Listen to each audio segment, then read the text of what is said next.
আসসালামু আলাইকুম। সাইদাস কিচেন থেকে সবাইকে আবারও স্বাগত জানাচ্ছি আরও একটা নতুন এপিসোড দেখার জন্য। যে যেখান থেকে আজকে ভিডিওটি দেখছেন আশা করছি সকলেই ভালো আছেন। আলহামদুলিল্লাহ আমিও ভালো আছি। আজ আমি করে দেখাবো ভ্যানিলা হাফ পাউন্ড একটি বেন্টো কেক। তো চলুন দেখে নিই।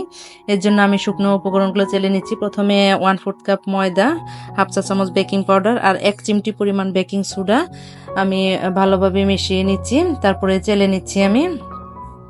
তো ভালো করে চেলে নিব।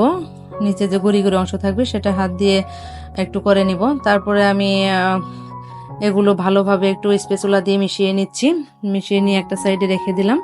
এখন আরও একটা বাটি নিয়ে নিলাম আর নিয়ে নিচ্ছি একটা ডিম। ডিমটি অবশ্যই রুম টেম্পারেচারে থাকা নেবেন। ফ্রিজে থাকলে অবশ্যই 1 ঘন্টা আগে বের করে রাখবেন। তারপরে ডিমটা ভেঙে নিলাম, নিয়ে আমি কুসুমটা আলাদা করে নিচ্ছি। যেহেতু এটা স্পঞ্জ কেক সেজন্য ডিম কুসুমটা আমি উঠিয়ে রাখলাম।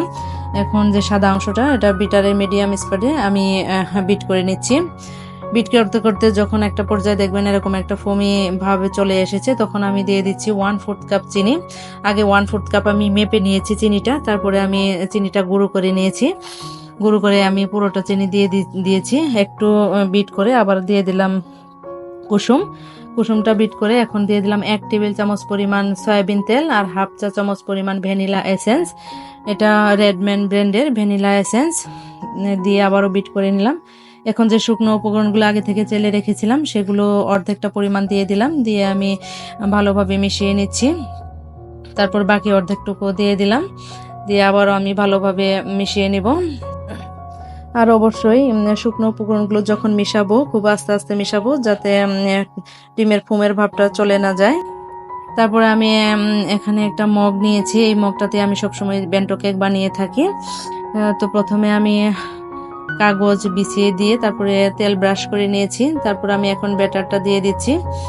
এই বেন্টো কেকটা আসলে আমার এই মগে বানালে বেশি ভালো হয়, সেজন্য আমি এটাতে বানিয়ে নিই। এখন আমি 180 ডিগ্রিতে প্রিহিট করা ওভেনে 30 মিনিটের জন্য বেক করে নিব। তো 30 মিনিট পর ফিরে আসলাম। আমি 30 মিনিট না, আরও একটু পরে এসেছি যেহেতু কেকটা ঠান্ডা হয়ে গিয়েছে। তো এখন আমি মোল্ড আউট করে নিচ্ছি। কেকটা আস্তে করে বের করে নিলাম। এখন আমি কাগজটা ছাড়িয়ে নিচ্ছি। কেকটা একদম স্পঞ্জ হয়েছে, খুবই সফট হয়েছে কেকটা, মাশাআল্লাহ। এই তো দেখুন, দেখেই হয়তো বুঝতে পাচ্ছেন।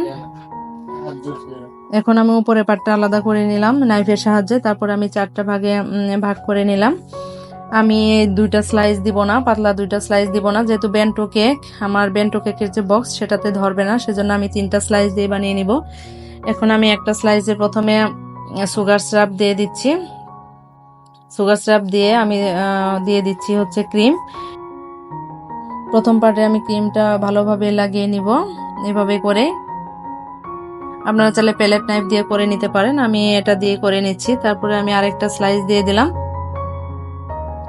দিয়ে দিচ্ছি সুগার সিরাপ।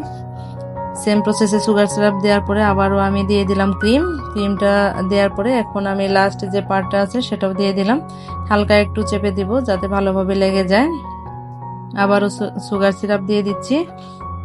এখন আমি গ্রিন কালার দিয়ে পুরো কেকটা কভার করে নিব। এটাও আমি রেডম্যান ব্র্যান্ডের গ্রিন কালারটা ইউজ করেছি হালকা করে। তারপরে এই কালারটা এসেছে, খুব সুন্দর একটা কালার। এখন ভালোভাবে চারপাশে আমি ক্রিম লাগিয়ে একদম মসৃণ করে নিব। আপনারা দেখে হয়তো বুঝতে পারছেন আমি কিভাবে করে নিচ্ছি। আসলে কেকের ফিনিশিংটা হাতের উপরে। এখন আমি বেন্টো কেকের একটা বক্স নিয়ে নিয়েছি, তারপর টিস্যু পেপার দিয়ে দিলাম। এখন আস্তে করে নাইফ দিয়ে আমি কেকটা বক্সে ঢুকিয়ে নিলাম।